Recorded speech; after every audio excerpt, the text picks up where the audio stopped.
Hello friends, आपका बहुत बहुत स्वागत है आपके अपनी YouTube channel BPSC with Sonia Mishra में।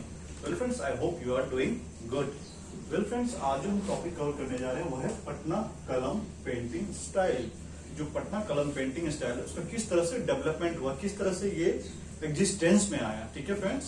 और किस तरह से इसमें मटेरियल यूज होते थे, कौन से वो टॉपिक्स होते थे, सब्जेक्ट्स होते थे जिसपे ये चित्रकारी की जाती थी, और किस तरह से इसका एंड भी अराउंड 1950 के अराउंड में हो गया।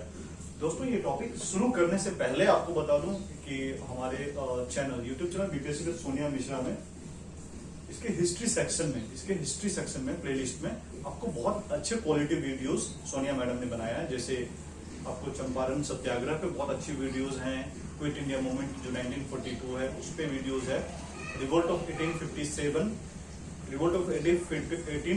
इन कंटेक्स्ट ऑफ बिहार, और खासकर जो बाबू वीर कुंवर सिंह है उनका क्या योगदान रहा है। तो मैं आपको सजेस्ट करूंगा फ्रेंड्स, आप चैनल के प्लेलिस्ट के हिस्ट्री सेक्शन में जाके उस वीडियोस को एक बार जरूर देखें, क्वालिटी वीडियोस है, आई होप आपको अच्छा लगेगा। वेल फ्रेंड्स, इस टॉपिक को शुरू करते हैं हम।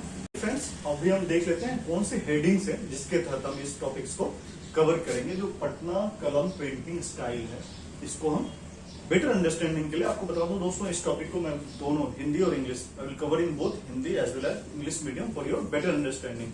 तो हम बात कर लेते हैं उस हेडिंग्स की जिसके तहत हम इस टॉपिक को कवर करेंगे। दैट इज डेवलपमेंट, देखेंगे किस तरह से इसका डेवलपमेंट हुआ, ओरिजिन कहाँ से हुआ फ्रेंड्स ये देखेंगे, ठीक है। इसके अलावा ये हमने देखे सब्जेक्ट्स, किस तरह के सब्जेक्ट्स, कौन से टॉपिक्स हैं खासकर जिनको प्रमुखता से इस चित्र में, इस पेंटिंग में लिया जाता है, हम सब्जेक्ट्स देख लेंगे, ठीक है फ्रेंड्स। सब्जेक्ट्स देख लेंगे, बैकग्राउंड देख लेंगे, किस तरह के बैकग्राउंड होते हैं, मटेरियल यूज्ड, कौन से मटेरियल यूज होते हैं, इसके कौन से फेमस आर्टिस्ट हुए ये भी देख लेंगे, और करंट स्टेटस ये बता दो। ये फ्रेंड, ये हो गए साइलेंट फीचर्स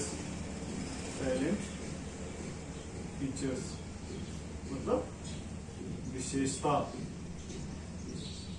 तो आपको बता दूं फ्रेंड्स, जो पटना कलम पेंटिंग स्टाइल है इसके क्या क्या साइलेंट फीचर्स हैं उसको हम मेनली इसमें देखेंगे, इसका डेवलपमेंट कैसे हुआ। तो दोस्तों स्टार्ट करते हैं। जो इसका फर्स्ट हमारा हेडिंग्स है दैट इज डेवलपमेंट, ठीक है फ्रेंड्स। आपको बता दूं दोस्तों, आप इस वीडियो को एक बार ध्यान से पूरा कंप्लीट वीडियो को देखें। सिंपल लैंग्वेज यूज होगा, आपको रटने की जरूरत नहीं है, एक बेसिक सा टॉपिक है, बट इससे क्वेश्चंस बीपीएससी मेंस में आते ही आते हैं, तो आप समझने की कोशिश करें। I will try simple language, I will use simple language rather. Development, इसका जो डेवलपमेंट देख लेंगे सबसे पहले फ्रेंड्स किस तरह से हुआ। तो जो मुगल एम्पायर था दोस्तों, उस टाइम में जो art and culture that was it's pinnacle, अपने हाइट पे था, चरमोत्कर्ष पे था, और काफी अच्छा डेवलपमेंट जो भारत है उसमें मुगल एम्पायर के टाइम में इसका काफी अच्छा आर्ट एंड कल्चर का डेवलपमेंट हुआ। जब शाहजहां जब दिल्ली के थ्रोन पे थे, जब शाहजहां गद्दी पे थे, तो बता दो दोस्तों, उन्होंने ताजमहल बनवाया, दिल्ली का रेड फोर्ट है, इस तरह के कई सारे मोन्यूमेंट्स और बिल्डिंग्स उन्होंने बनवाए। लेकिन जब उनके बेटे आफ्टर शाहजहां, हमने इसमें देख लिया इसमें क्या क्या मेंशन करना है फ्रेंड्स। तो मुगल एम्पायर, जैसे कि आपको बताया, आर्ट एंड कल्चर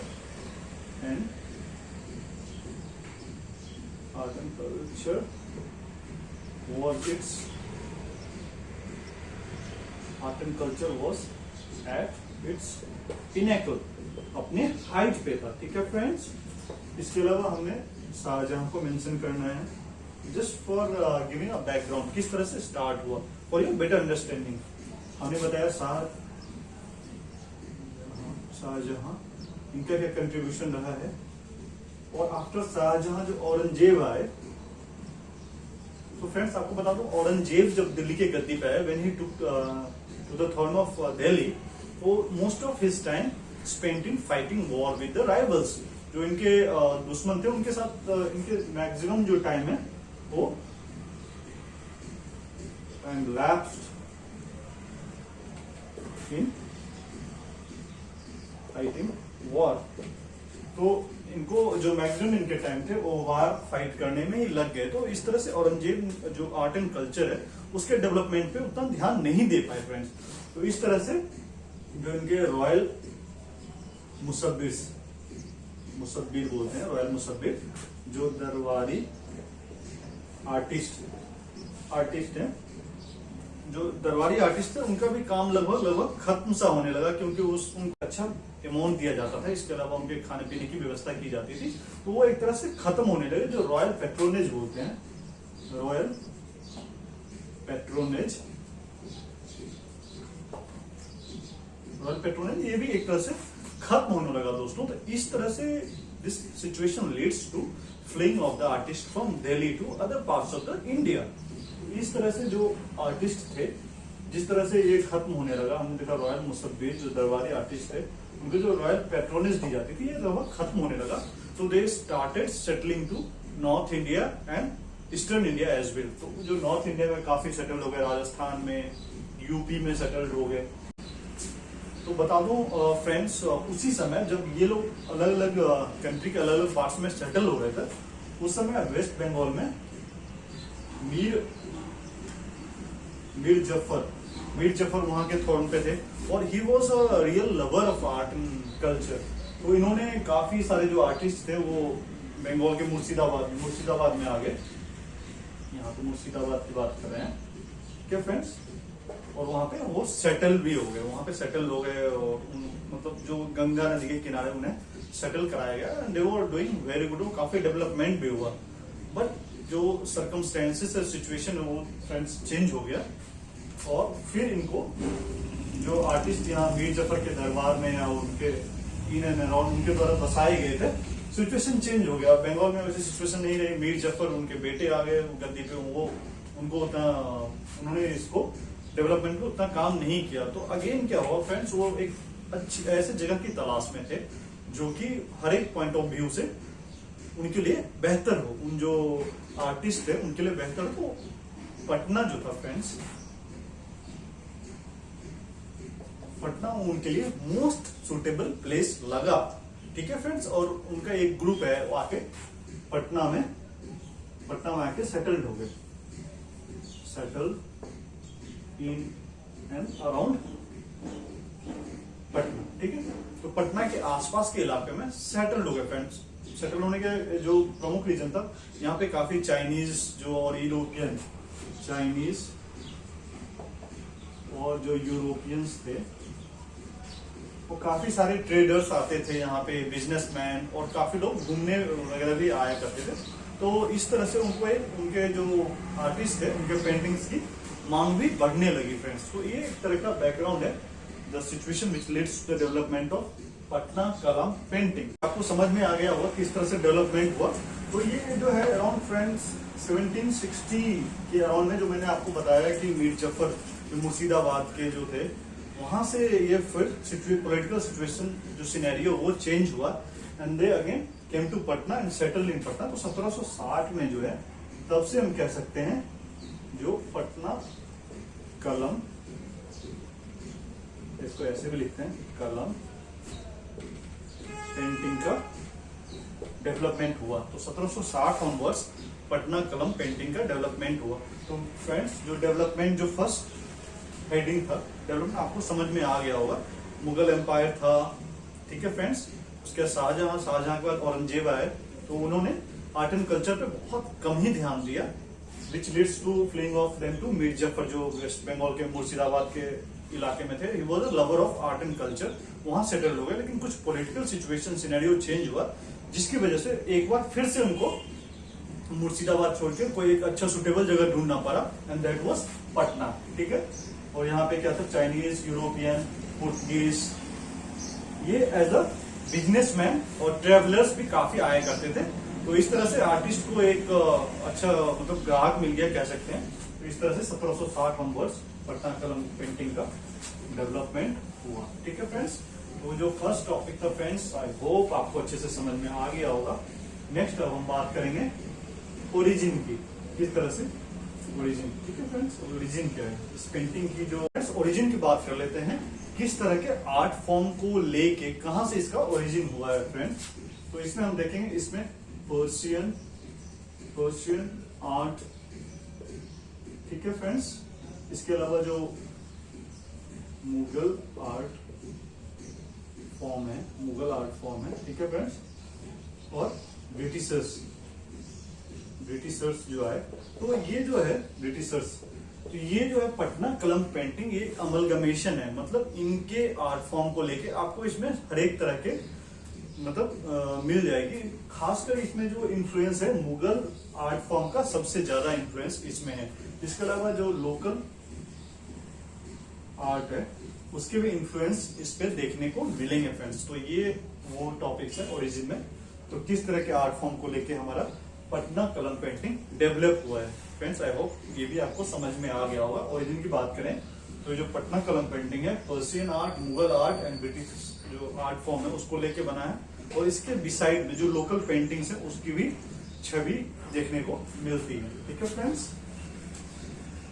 हमने देख लिया डेवलपमेंट, देख लिया ओरिजिन, देख लिया।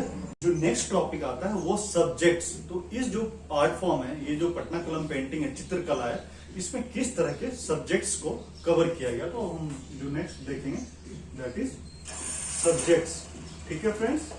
किस तरह के सब्जेक्ट्स को, किस तरह के टॉपिक्स को इस चित्रकारी में प्रदर्शित किया गया है। तो इसमें जो हम देखेंगे फ्रेंड्स, सब्जेक्ट्स आपको मिलेंगे इन्वायरमेंट से रिलेटेड, environment, day to day life जो हमारा है उसमें कुछ ऐसा नहीं कि सिर्फ जैसे दूसरे आर्ट फॉर्म है मुगल एम्पायर या ब्रिटिशर्स वाला लोग, उन आर्ट फॉर्म की बात करेंगे फ्रेंड्स। तो उसमें क्या है, रॉयल पेंटिंग्स को ज्यादा दिखाया जाता है, बट इसमें क्या डे टू डे लाइफ, एक आम आदमी है, एक किसान है, एक वुमन सेलिंग फिश, इस तरह के वो टॉपिक्स की हम बाद में बात करेंगे कि किस तरह के डेवलप किए गए हैं, किस तरह से टॉपिक्स को कवर किया गया है। तो इसमें देखेंगे इन्वायरमेंट से रिलेटेड आपको इसमें मिल जाएगा, ठीक है फ्रेंड्स। इसके अलावा उनके जो पहनावा है, क्लॉथिंग है, क्लॉथिंग किस तरह के कपड़े पहनते हैं वो आपको इस आर्ट फॉर्म में प्रदर्शित किया गया है, ठीक है friends. Day to day life, ठीक है friends, day to day life, ठीक है फ्रेंड्स। इसके अलावा उनका लाइवलीहुड, जीविकोपार्जन, ठीक है, जीविकोपार्जन के लिए किस तरह के मतलब रोजमर्रा की जिंदगी में वो क्या, जैसे वो बैलगाड़ी, मतलब खेत जोतता किसान, मछली बेचती महिला, इस तरह के बार्बर्स हैं, है ना, दाढ़ी बनाता हुआ बार्बर, वो भी हम इसमें देखेंगे। इसके अलावा जो उसमें फेस्टिवल्स इवेंट्स से रिलेटेड आपको चित्रकारी भी इसमें आपको मिल जाएगी। इसके अलावा हम जो फ्लावर्स हैं, स्पेशली जो बर्ड्स एंड एनिमल्स, ठीक है फ्रेंड्स, तो कई सारे इसमें इसके पेंटिंग, इस आर्ट फॉर्म जो पटना कलम पेंटिंग की बात करें, इसके कई सारे जो चित्रकारी है वो बर्ड्स एंड एनिमल्स पे भी बेस्ड आपको मिल जाएगा फ्रेंड्स। फेस्टिवल्स हो गए, तो एक बार देख लेते हैं सब्जेक्ट्स किस तरह के कवर किए गए हैं। डे टू डे लाइफ के जो टॉपिक्स हैं उनको कवर किए गए हैं, इन्वायरमेंट से रिलेटेड है फ्रेंड्स। जो क्लॉथिंग, जो पहनावा है उससे रिलेटेड है, जो फेस्टिवल्स उनके हैं उसको काफी एक्सक्लूसिवली कवर किया गया है, ठीक है। इसमें शादी विवाह को भी इंक्लूड किया गया है, उससे कई सारे मतलब शादी विवाह से रिलेटेड कई सारे आपको चित्रकारी इसमें मिल जाएंगे। फ्लावर्स, ठीक है, फूल वगैरह जो natural things, birds and animals, इसको काफी अच्छे तरीके से कवर किया गया। आई होप फ्रेंड्स आपको सब्जेक्ट्स भी समझ में आ गया होगा कि किस तरह के सब्जेक्ट्स पटना कलम पेंटिंग में कवर किए गए। वेल फ्रेंड्स, तो इसमें हमारा जो नेक्स्ट टॉपिक है उसको हम कवर कर लेते हैं। अब हमारा आता है सब्जेक्ट्स के बाद बैकग्राउंड।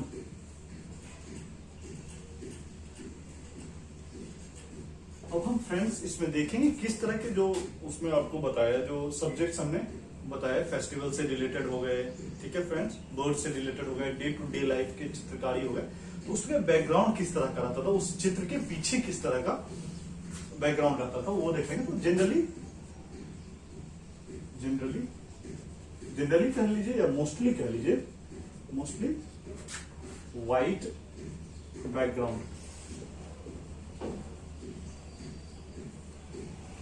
व्हाइट बैकग्राउंड रहता था। क्यों रहता था फ्रेंड्स? वो इसलिए रहता था कि जब लोग इस चित्रकारी को देखें तो उनका मेन फोकस जो सब्जेक्ट है, जिस टॉपिक पे चित्रकारी की गई है उन पे रहे, इंस्टीड ऑफ कि बैकग्राउंड पे हमारा ध्यान चला जाए। Subject centric. ठीक है फ्रेंड्स, जो हमारा ये था पटना कलम पेंटिंग के जो पेंटिंग्स थे वो दैट वाज सब्जेक्ट सेंट्रिक। और इसकी खासियत इतनी अच्छी थी, इसकी खूबी मतलब ये तो वर्ल्ड वाइड फेमस हो ही गया था फ्रेंड्स। तो कई सारे ब्रिटिशर्स इंडिया में आते थे, they took this paintings for remembrance, यादगारी के लिए भी वापस ले जाते थे अपने साथ जब वो वापस जाते थे। रिमेम्बरेंस, इसको आप मेंस में सारे टॉपिक्स को जो मैं बता रहा हूँ सबको आपको कवर करना है, यादगारी के तौर पे अपने साथ वापस ले जाया करते थे। ठीक है फ्रेंड्स, जो इस टॉपिक में एक सबसे बड़ी बात है फ्रेंड्स वो बता दूं, इसमें लाइफ ऑफ कॉमन मैन, एक जो आम आदमी है उसको दर्शाया गया है इंस्टीड ऑफ रॉयल पैट्रोनेज। जो मोस्ट ऑफ द, इससे पहले जो मुगल एम्पायर और ब्रिटिश एम्पायर की बात करें उसके जो पेंटिंग्स होते थे उसमें दरबार की चीजों को, उस तरह की चीजों को ज्यादा दिखाया जाता था। बट ये जो पटना कलम पेंटिंग है ये life of common man, life of common man. और इसमें एक और भी बात है, ये कॉमन एक आम आदमी के द्वारा ये पेंटिंग्स बनाए जाते थे। ठीक है friends, life of a common man. तो आपको बैकग्राउंड समझ में आएगा, जनरली मोस्टली व्हाइट बैकग्राउंड। ठीक है फ्रेंड्स, सब्जेक्ट सेंट्रिक रहता है। व्हाइट बैकग्राउंड इसलिए रहता था ताकि उनकी जो चित्रकारी है उस सब्जेक्ट, जिस सब्जेक्ट पे वो बना रहे हैं उससे रिलेटेड हो। फॉर जो ब्रिटिशर्स यहाँ पे घूमने आते थे या बिजनेस पर्पस के लिए आते थे या दूसरे Europeans, they took these paintings for remembrance, यादगारी के तौर पे भी यहाँ से ले जाया करते थे। इस पेंटिंग्स में जो आम आदमी है उसके चित्रकारी को हम प्रमुखता से देख सकते हैं। ठीक है फ्रेंड्स, आई होप बैकग्राउंड भी आपको समझ में आ गया। ठीक है फ्रेंड्स, तो नेक्स्ट हम अब बात कर लेते हैं कि किस तरह के मटेरियल इस पेंटिंग में यूज्ड हुए हैं। मटेरियल यूज्ड, ठीक है फ्रेंड्स, इस तरह से आपको हेडिंग्स में मैं बता रहा हूँ फ्रेंड्स। एक बार आपको टॉपिक समझ में आ जाएगी तो आप एक अच्छा आंसर आप लिख सकते हैं। ठीक है फ्रेंड्स, तो आप सिंपल लैंग्वेज में बता रहा हूँ, आप टॉपिक को समझने की कोशिश कीजिए फ्रेंड्स। ठीक है फ्रेंड्स, मटेरियल यूज, तो किस तरह की मटेरियल यूज हुए हैं। तो इसमें जो है पेपर यूज हुए हैं, और पेपर जो उस समय पेपर्स थे बांस के बने हुए पेपर्स होते थे, और specially it was procured from Nepal, Nepal से वो मंगवाते थे पेपर फ्रॉम नेपाल। ठीक है फ्रेंड्स, इसके अलावा हम देखेंगे friends mica, mica was also use, जिसको हम अभ्रक बोलते हैं, अभ्रक, उस पर भी इनकी पेंटिंग होती थी। इसके अलावा टस्क, जो हाथी के दांत होते हैं, टस्क, हाथी दांत पे इनके काफी सारे पेंटिंग्स आपको मिल जाएंगे। ठीक है फ्रेंड्स, अब ये जो हमारा टॉपिक है फ्रेंड्स पटना कलम पेंटिंग, तो इसमें जो कलम है, कलम इज लाइक ये कलम है जिससे मैं यहाँ पे लिख रहा हूँ, उसी तरह से जो हम पेंटिंग करते हैं उसके जो कलम थे वो जो आर्टिस्ट थे वो खुद ही बनाया करते थे। ठीक है फ्रेंड्स, खुद ही वो उस कलम को बनाते थे। तो उस कलम को बनाने के लिए वो जो यूज करते थे, जो फेदर्स होते हैं, जो पक्षी के कई बार आप देखें पंख देखेंगे तो पंख के जो साइड वाले उनको हटा दिए, जो बीच में व्हाइट फेदर की कलम, उसको या स्केच जिसको बोलते हैं, स्केच जिसको ब्रश, स्केच नहीं बोलेंगे फ्रेंड्स, जो ब्रश आजकल जिसे हम ब्रश बोलते हैं, तो उसे क्या फेदर होते थे, उसमें स्क्वायरल, ठीक है, स्क्वायरल के जो गिलहरी जिसे बोलते हैं उसके बाल को उसके अंदर डाल के इतनी रिफाइन, मतलब फाइनली वो इस ब्रश को भी बनाते थे फ्रेंड्स। ठीक है, तो इसमें क्या बर्ड्स के फेदर,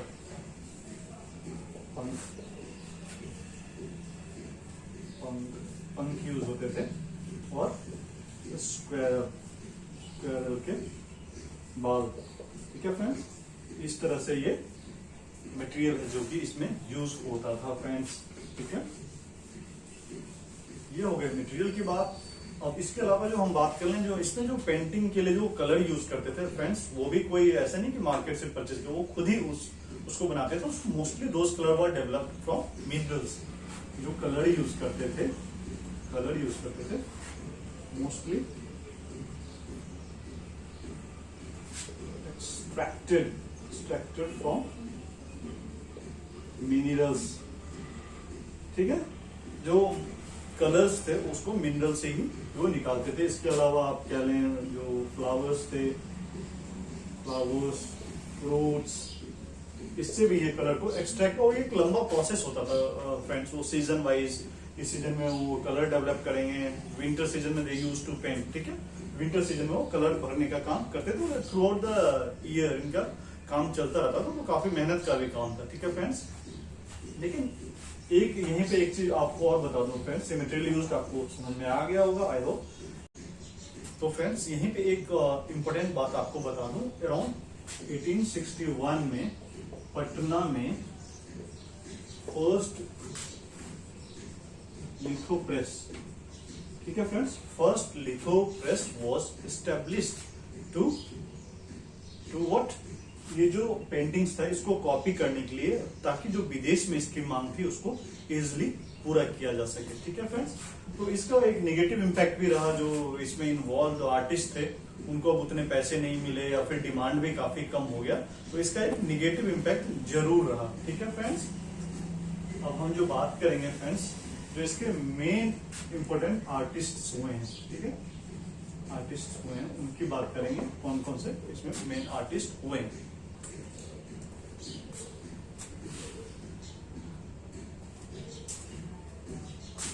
वेल फ्रेंड्स, तो बात कर लेते हैं इसमें जो इम्पोर्टेंट आर्टिस्ट हुए हैं उनकी बात कर लेते हैं, कौन कौन इसमें इम्पोर्टेंट आर्टिस्ट हुए हैं। तो फ्रेंड्स, जब हम इस मेंस के लिए लिखते हैं तो इसमें इन सारे टॉपिक्स को कवर करना बहुत इंपॉर्टेंट हो जाता है, और एक क्रोनोलॉजिकल ऑर्डर में, एक सिलसिलेवार ढंग से, ठीक है फ्रेंड्स।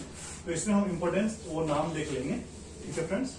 तो यहाँ पे सेवक राम, सेवक राम एक तरह से ये जो अराउंड 1750 से 1800 तक जो रहा, उस दौरान उनके काफी पेंटिंग्स आए थे, ठीक है फ्रेंड्स, सेवक राम। इसके अलावा देखेंगे फ्रेंड्स तो हम गुलाल राम, ठीक है फ्रेंड्स, गुलाल राम, ठीक है, जय राम दास, ये भी थे इस पेंटिंग में, अच्छा कंट्रीब्यूशन रहा इनका, ठीक है फ्रेंड्स। तो हमने देखा सेवक राम, गुलाल राम, जय राम दास, ठीक है फ्रेंड्स, गोपाल लाल, गोपाल, महादेवी लाल, और जो इसमें एक बहुत इंपॉर्टेंट है वो है ईश्वरी प्रसाद वर्मा, ठीक है, इनका नाम मेंशन करना जरूरी हो जाता है। इन्होंने भारत माता पेंटिंग इनका है, जो कि बहुत फेमस हुआ था, और ये नाम इसलिए भी इम्पोर्टेंट हो जाता है फ्रेंड्स क्योंकि ये पटना से कोलकाता मूव कर गए, तो वहां पे प्रोफेसर थे, और इनके निधन 1949 में डाइड इन 1949, और इनके डेथ के साथ ही कोई इसका पेट्रोनेज नहीं रहा, इस जो पटना कलम पेंटिंग को आगे ले जाने वाला कोई नहीं रहा, उसके साथ ही इस आर्ट फॉर्म का एंड भी हो गया, इसलिए ईश्वरी प्रसाद वर्मा का नाम मेंशन करना यहाँ पे बहुत इंपॉर्टेंट हो जाता है। तो ये आपको समझ में आ गया होगा फ्रेंड्स, आर्टिस्ट हमने देख लिया। वेल फ्रेंड्स, तो जो हमारा इसमें लास्ट टॉपिक है दैट इज करंट स्टेटस, अभी क्या सिचुएशन है, करंट स्टेटस। तो पहले थोड़ा सा बैकग्राउंड यहाँ पे एक देख लेते हैं इस टॉपिक से पहले।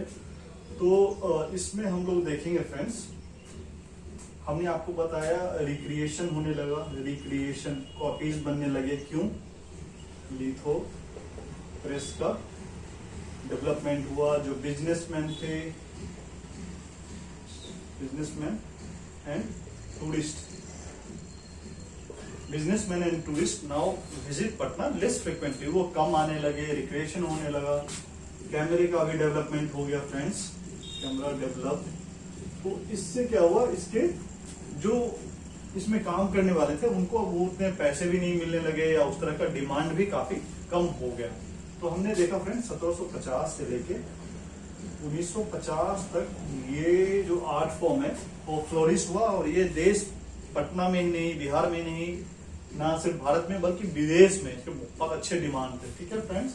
लेकिन 1950 में जैसे कि बताया 1949 में ईश्वरी प्रसाद वर्मा का देहांत हो गया, वो उनका डेथ हो गया, और उसके बाद इसको आगे ले जाने वाला कोई नहीं रहा, ठीक है फ्रेंड्स।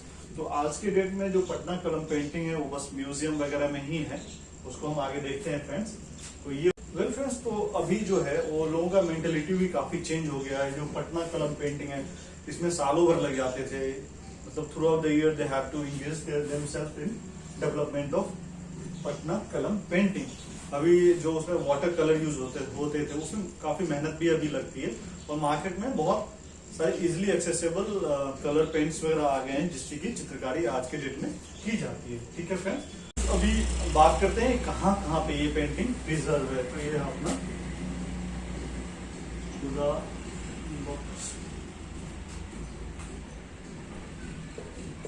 खान लाइब्रेरी, ठीक है, पूरा बॉक्स खान लाइब्रेरी में है, पटना म्यूजियम में है। ठीक है फ्रेंड्स, विक्टोरिया कोलकाता जो विक्टोरिया पैलेस, ठीक है फ्रेंड्स, उसका नेशनल म्यूजियम कोलकाता में मिल जाएगा। इसके अलावा जो एक फ्रेंड्स है, ये लंदन के भी एक म्यूजियम में इसकी काफी सारे कॉपीज रखे हुए हैं। तो विल फ्रेंड्स, इस टॉपिक को बाइंड अप करने से पहले आपको बता दूं दो और इम्पोर्टेंट जो फीचर्स हमें एग्जाम्स में लिखने हैं regarding to Patna Kalam painting. वो है डिपिक्शन ऑफ मेन। तो कई सारे ऐसे इमेजेस जो इस पेंटिंग में ऐसे कई सारे चित्र मिलेंगे जिसमें कि आदमी को दर्शाया गया है। तो उस आदमी की खासियत क्या होती है, उनकी जो चेहरा है जनरली पतला रहता है। वो आदमी, उनका जो चेहरा है वो जनरली पतला रहता है। Thin face, you can say thin face,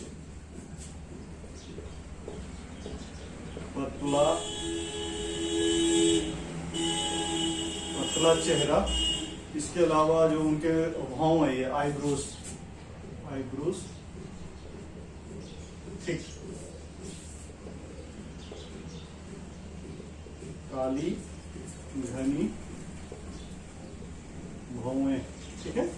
और जो इनके मूछे हैं, मोस्टैच,